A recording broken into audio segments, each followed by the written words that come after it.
Jadikan sialnya Yuko langsung datang dan memakan makanan yang sudah diberikan racun itu.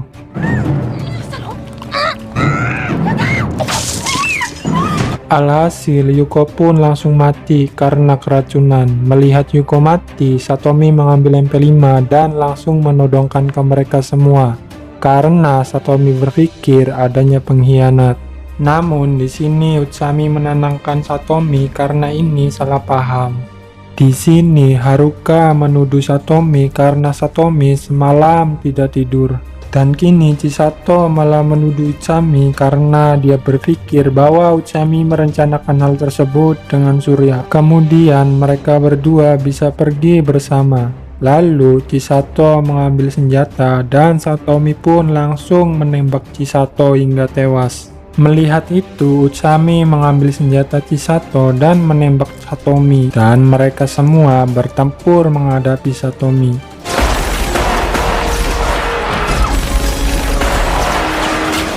Di sini Satomi mencoba berdamai dan menjelaskan bahwa Chisato mau mengambil senjata dan membunuhnya, namun Utsami dan yang lainnya tidak peduli. Lalu Satomi tanpa banyak bacot langsung mengeras mereka semua.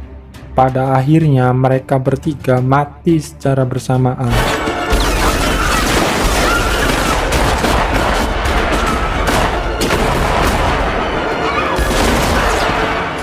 Ternyata Satomi masih hidup dan langsung menodongkan senjatanya ke Yuko. Karena dia tahu yang melakukan itu adalah Yuko. Yang ternyata Utsami masih hidup dan menembak Satomi hingga mati.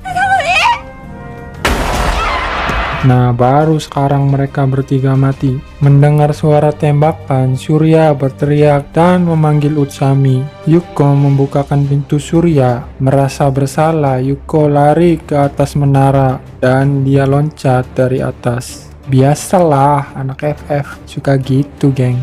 Waktu Surya ke bawah menara melihat Utsami dan yang lainnya telah mati. Akibat hal tadi, nomor 2 Yuki, nomor 9 Yuko, nomor 12 Haruka, nomor 17 Chisato, dan nomor 19 Satomi. Dan tersisa 10 pemain. Di tempat lain, Kawada dan Noriko bersembunyi di kuil Takono. Di sini, Kawada merawat Noriko yang keadaannya masih terluka. Di sisi lain, Surya berjalan menuju kuil Takono untuk menemui Kawada dan Noriko. Surya teringat bersama ayahnya sebelum ia gantung diri, dan setelah itu Surya kembali mengenang saat ayahnya gantung diri, yang kemudian Surya merasa depresi akibat kehilangan ayahnya. Bahkan Surya juga teringat dengan Nobu. Nobu berpesan agar dapat menjaga Noriko. Noriko yang khawatir dengan Surya, dia mencoba mencarinya dan diikuti oleh Kawada. Namun sialnya, di persimpangan jalan, Kawada kehilangan jejak Noriko, sedangkan Noriko bertemu dengan Mitsuko yang sedang duduk sendirian. Melihat Noriko, Mitsuko langsung berniat membunuh Noriko. Tiba-tiba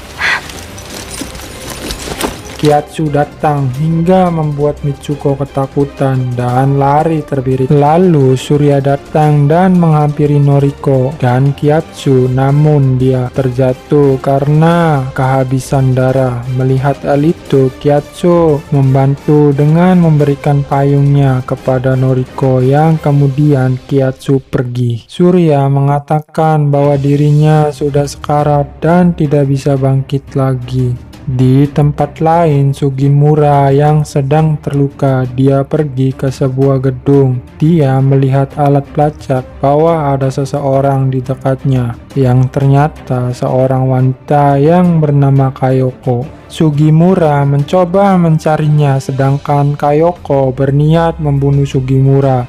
Dan tanpa sengaja, Kayoko menimbulkan sebuah suara, sehingga Sugimura mengetahuinya. Saat mau mendatangi Kayoko, tiba-tiba Kayoko menembak Sugimura.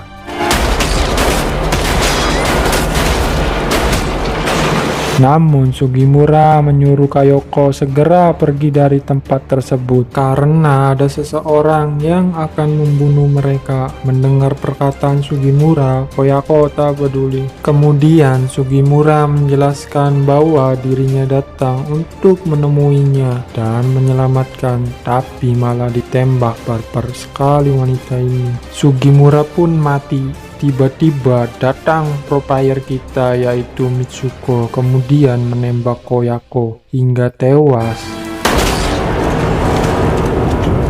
Nih baru pemain barbar, robos aja lah. Akibat hal itu nomor 14 Sugimura dan nomor 8 Kayako telah mati, sisa 8 pemain. Mitsuko langsung looting senjata mereka yang sudah mati. Tiba-tiba Koriyama datang dan langsung menembaki Mitsuko. Wow, ini yang ditunggu-tunggu, pro player versus pro player. Mereka berdua saling membunuh dengan senjata seadanya. Terlihat Koriyama kalah, namun beruntungnya dia memakai vest level 4. Koriyama mencoba menahan serangan Mitsuko dan menembaki Mitsuko berulang kali hingga tewas.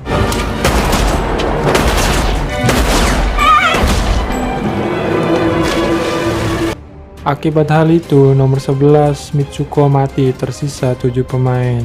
Di pagi harinya, Kiatsu mengumumkan para pemain yang mati yaitu Yuka, Chisato, Haruka, Sugimura, dan yang lainnya. Mendengar Sugimura mati, Surya mengajak ke arah barat untuk menemui Mimura dan yang lainnya. Di sisi lain, Mimura menghack seluruh komputer milik para TNI yang mengawasi mereka. Sedangkan kedua temannya, mereka membuat sebuah bom untuk menghancurkan markas TNI. Waktu menghack, ternyata hal itu berhasil. Mimura memasukkan sebuah virus ke komputer TNI sehingga komputer mereka error. Melihat komputer mereka error, Kiatsu mematikan dan menyuruh mereka merestart ulang komputer tersebut. Mimura dan temannya menyiapkan sebuah bom rakitan, beberapa peledak, dan mobil yang sudah dipasangi bom.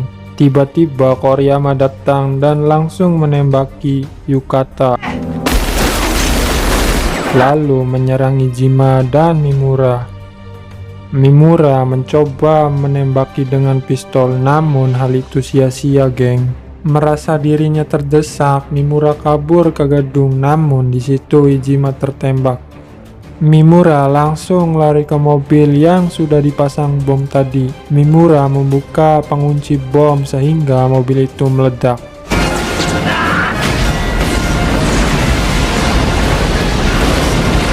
Akibat hal itu, nomor 2 Iijima, nomor 12 Yukata, dan nomor 19 Mimura mati, sehingga tersisa 4 pemain.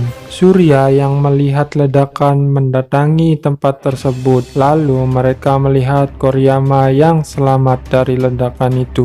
Melihat hal itu, Kawada mencoba melawan Koriyama, sedangkan Koriyama tidak melihat kedatangan Kawada sebab matanya buta akibat ledakan tadi.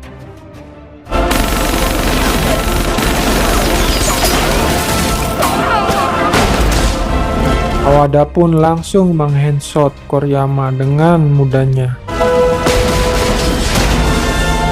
Nomor 6 Koriyama mati, jadi tersisa 3 pemain.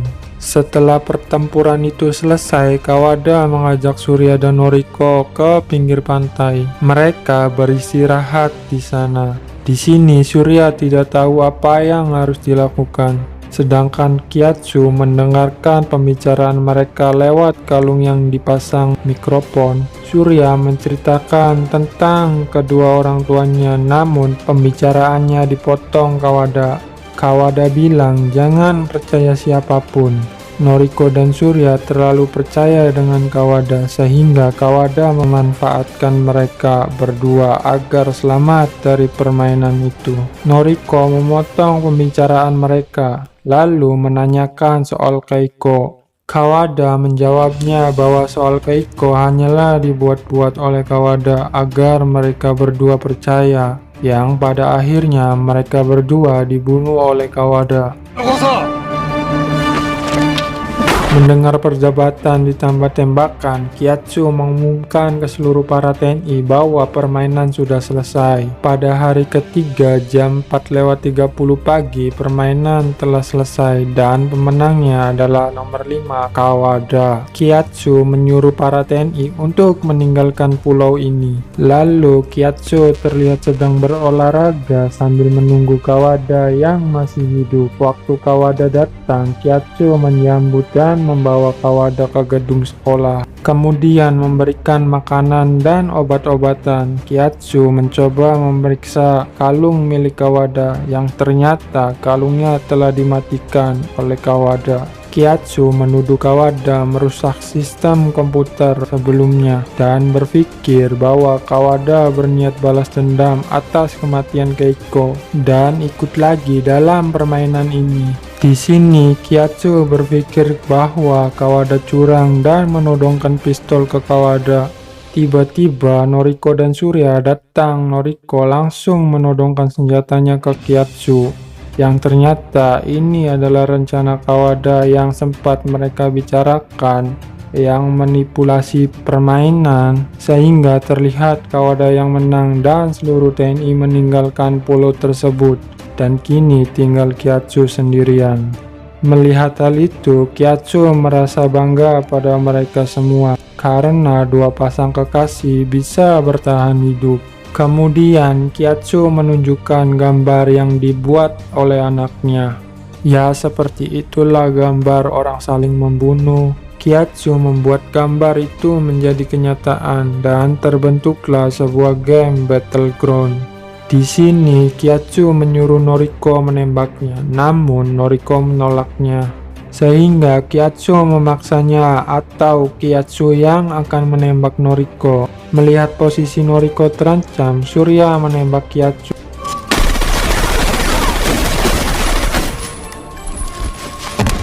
Yang ternyata pistol yang dipegang Kiatsu hanyalah pistol air. Akibat hal itu, Kiatsu mati. Lalu mereka bertiga melepas kalungnya. Waktu ada suara telepon, Kiatsu hidup lagi dan menjawab telepon itu. Yang ternyata anaknya yang menelpon dan menyuruhnya pulang. Namun Kiatsu tidak bisa pulang hari ini dan selamanya.